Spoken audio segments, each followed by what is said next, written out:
Oke, teman-teman, kita lanjutkan materinya. Kali ini kita akan melakukan pengaturan dasar terhadap WordPress ya. Ini settingan-settingan wajib yang harus teman-teman lakukan.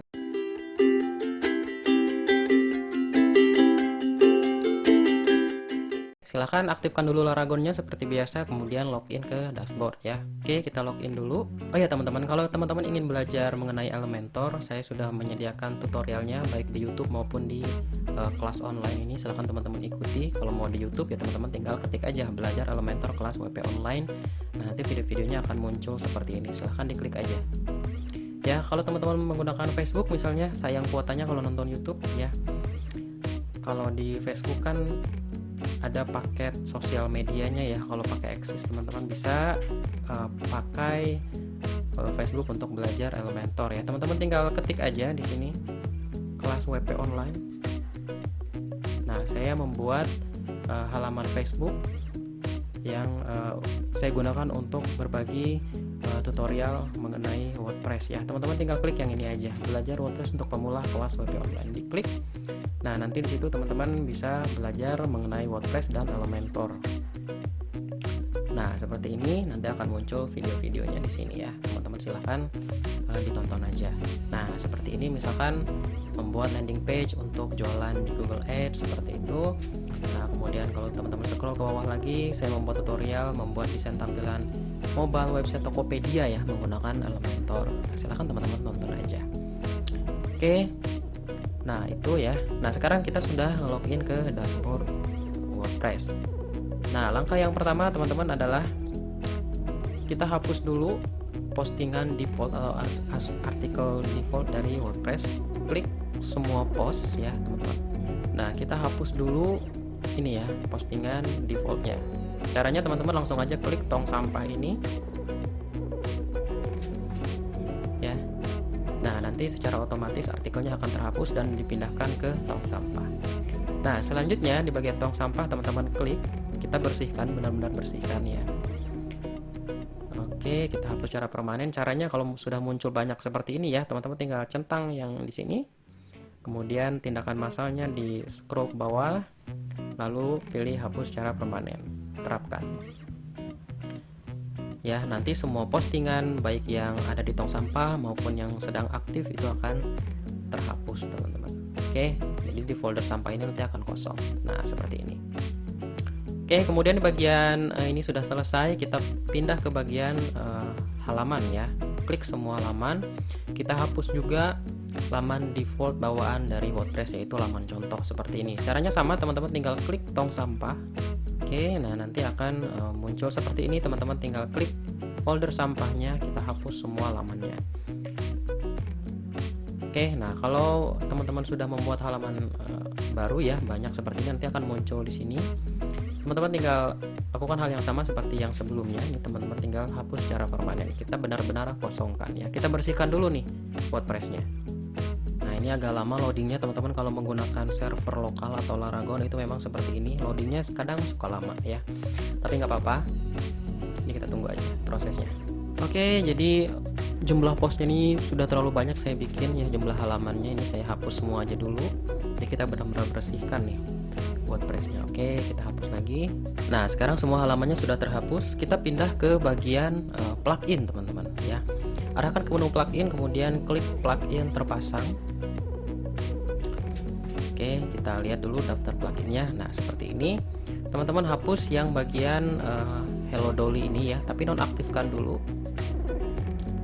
Jadi kita matikan dulu ini pluginnya. Nah, jadi di sini teman-teman bijaklah dalam menginstal plugin ya. Kalau pluginnya tidak terlalu dibutuhkan, jangan diinstal. Kenapa? Karena itu nanti bikin loading websitenya teman-teman itu berat. Oke, ini kita hapus ya. Caranya teman-teman langsung aja klik hapus di sini. Kemudian tekan OK. Nah, selanjutnya bagian Acsimate Anti Spam ini juga belum kita butuhkan, jadi kita nonaktifkan aja. Oke, kita tunggu dulu. Nah, seperti ini, kemudian kita hapus. Nah, setelah selesai dengan plugin, selanjutnya kita bagian menu pengaturan ya, diarahkan ke menu pengaturan, kemudian klik umum.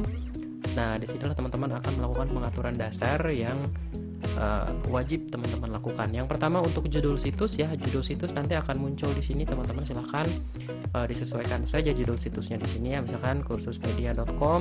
Nah, kemudian untuk slogan itu nanti akan muncul di sini ya, teman-teman silahkan masukkan, misalkan di sini kelas online belajar WordPress, misalkan seperti ini. Nah, kemudian scroll ke bawah. Nah, kalau teman-teman ingin tampilan dashboardnya ini menggunakan bahasa Indonesia, nah untuk bahasa situsnya ini ya, atau language-nya, teman-teman silahkan pilih bahasa Indonesia. Kalau mau pakai bahasa Inggris silahkan ya. Kemudian sudah selesai di bagian tab umum, kita simpan perubahan. Oke, setelah selesai kemudian kita arahkan ke menu menulis ya. Nah, di bagian menu menulis ini ada banyak teman-teman yang bisa teman-teman lakukan untuk pengaturannya. Oh ya, sorry ini nggak banyak ya teman-teman. Udah seperti ini aja. Kemudian simpan perubahan. Kemudian di bagian membaca ya, teman-teman bisa klik di bagian membaca. Nah, di sini kita akan melakukan pengaturan. Nah, halaman blog menampilkan paling banyak. Halaman blog itu maksudnya dia muncul di halaman sini ya, halaman depan, halaman home. Nah, nanti ada berapa nih untuk artikel yang mau teman-teman tampilkan di sini ya. Nah, aturnya di sini. Misalkan teman-teman ingin menampilkan 10 ya silahkan ya. Kemudian umpan sindikasi menampilkan yang paling baru. Nah, nanti artikelnya teman-teman yang baru teman-teman posting itu akan muncul di sini ya. Nah, nanti otomatis artikel yang artikel yang ke-11, karena kan di sini teman-teman settingnya 10. Nah, nanti artikel yang ke-11 itu akan hilang. Akan dipindahkan ke ke halaman selanjutnya maksudnya. Karena di halaman sini hanya teman-teman atur hanya menampilkan 10 artikel. Kalau ada 11 nanti otomatis yang ke-11-nya itu akan geser gitu maksudnya. Kemudian setiap post dalam feed sertakan. Nah, ini untuk di bagian sini teman-teman pindahkan ke ringkasan. Nah, maksudnya itu nanti seperti ini teman-teman. Saya buka dulu Kursuspedia blog ya, biar teman-teman paham untuk settingannya. Ini ketika teman-teman enter di halaman depan seperti ini. Nah, saya menampilkan postingan ya di sini. Nah, seperti ini teman-teman. Nah, maksudnya ringkasan itu yang ini teman-teman. Nah, nanti akan muncul read more ya, atau baca selanjutnya, menu seperti ini. Ketika teman-teman klik nanti akan ditampilkan full artikelnya. Nah, kalau teman-teman setting di bagian sini sebagai teks penuh, nanti munculnya seperti ini di halaman depan dan itu jelek ya. Nah, silahkan pindahkan ke ringkasan. Oke, kemudian simpan perubahan. Nah, selanjutnya kita berpindah ke menu diskusi ya. Oke, menu diskusi ini berhubungan dengan komentar dari pembaca ya. Nah, kita aturnya tuh di bagian menu diskusi tadi ya, yang di sini. Oke, kita coba lihat pengaturan artikel, kirim notifikasi, izinkan mengirim komentar. Nah, kalau teman-teman ingin supaya website teman-teman itu bisa dikomentari ya artikelnya, ini diaktifkan ya, seperti ini harus. Nah, seperti ini ya. Nah, ini saya biasanya tidak melakukan settingan apa-apa di sini, langsung saja simpan perubahan. Oke, selesai. Kemudian ke bagian menu media.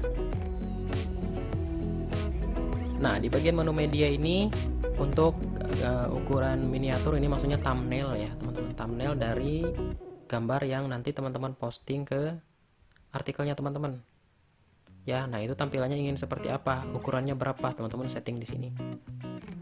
Oke, jadi sini ada ukuran thumbnail, kemudian ada ukuran sedangnya, selanjutnya ada ukuran besarnya. Nah, nanti teman-teman bisa atur di sini ya, seperti itu. Oke, tapi biasanya di sini saya biarkan saja seperti ini.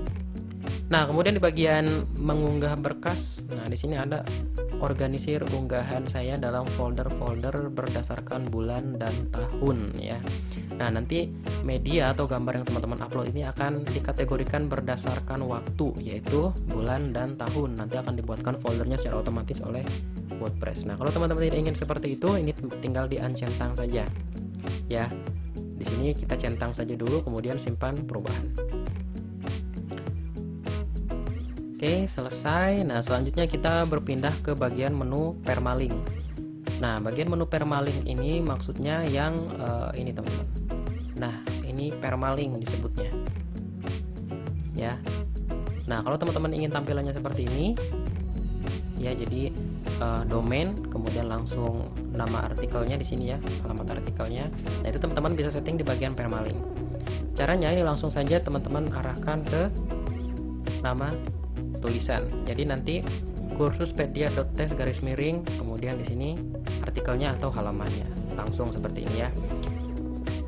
Ini penting untuk settingan SEO. Nah, apa itu SEO? SEO itu teknik untuk mengoptimasi supaya website kita bisa muncul di hasil pencarian Google ya. Tapi itu kita bahas nanti di kursus yang lain. Oke, kemudian simpan perubahan. Nah, untuk pengaturan dasar di sini sudah selesai, teman-teman. Nah, selanjutnya ini kita akan berpindah ke bagian menu komentar ya. Nah, di bagian menu komentar ini teman-teman bisa lihat. Kita coba lihat apa yang bisa kita lakukan di menu komentar. Oke. Sudah ya. Di bagian menu komentar ini pastikan teman-teman hapus kalau ada komentar default bawaan dari WordPress. Oke.